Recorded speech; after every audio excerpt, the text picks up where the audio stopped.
C'est souvent le dernier commerce dans les petites communes, un lieu de vie, de rencontre et surtout de service, le bureau de tabac avec la baisse de la consommation des cigarettes, la baisse des ventes de journaux.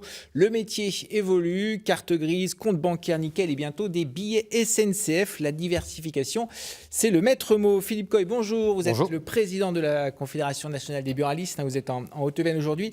Avant de rentrer dans le détail, il y a combien de buralistes en Limousin? Quelle a été l'évolution?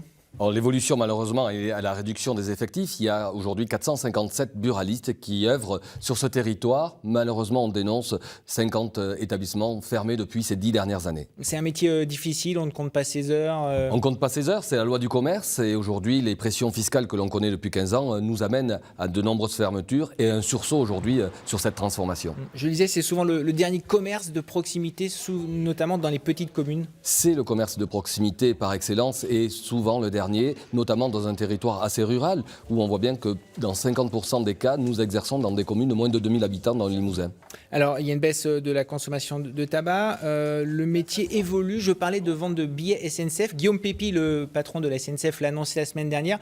Vous allez être des cheminots, en quelque sorte? On ne va pas être des cheminots, mais on est aujourd'hui en train de regarder l'avenir différemment. On vend du tabac, qui est un produit légal. On vend aujourd'hui aussi des produits du vapotage, qui sont une évolution de la consommation. Nous sommes en train d'adapter notre réseau de proximité aux attentes et aux usages des consommateurs. Nous sommes préposés à l'administration par le statut que nous donne l'État sur la vente du tabac. Nous allons aller au-delà. Nous avions, il y a quelques années, la vente des vignettes. C'est le côté service au public, service public, et également développer des services marchands. Alors, et donc, la vente de billets SNCF, ça va être une réalité? Comment ça va se passer? Ça va être une réalité dans les prochains jours ou prochains mois, puisqu'un test sera déployé d'ici la fin du semestre.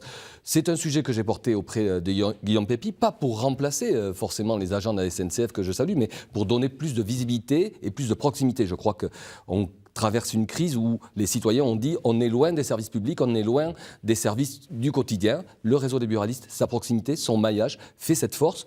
On le fait déjà pour la Poste. Dans le Limousin, 10 buralistes sont relais poste commerçants.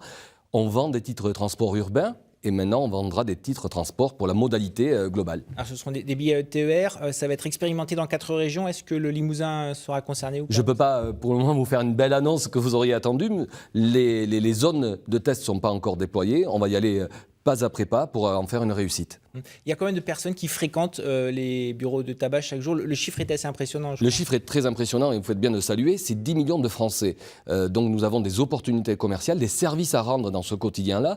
Et un chiffre qui est très important, c'est que 42% ne viennent pas pour consommer ou acheter du tabac dans nos établissements, ce qui prouve bien que nous vendons de la presse, des jeux, et avec des opportunités commerciales, nous avons un avenir. Le bureau de tabac devient un peu un drugstore?